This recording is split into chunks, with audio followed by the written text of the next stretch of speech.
Les sources d'informations qui sont pour moi les plus fiables dans le domaine de la santé, elles sont vraiment des sources qui sont créées, élaborées par des personnes qui connaissent la thématique, qui connaissent le sujet. Donc ça peut être des médecins qui vont se rassembler sur des sites perso, des blogs de médecins, des sites personnels de médecins, qui peuvent se rassembler aussi dans des sociétés médicales, des sociétés savantes.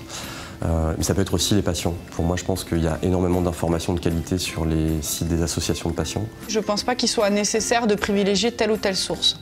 Les associations de patients donnent des informations qui sont très bien, les institutions aussi, les sociétés savantes aussi, les personnes qui ont des blogs et qui racontent l'expérience de leur maladie aussi. Les associations de patients font un travail extrêmement important parce qu'elles n'offrent pas une information plus validée ou plus importante que celle des sites institutionnels. Simplement, elles ont cette capacité, ou en tous les cas, c'est dans leur mission, de vulgariser, de rendre accessible l'information. Enfin, je veux dire, il n'y a rien à privilégier, il y a juste à savoir ce qu'on cherche exactement.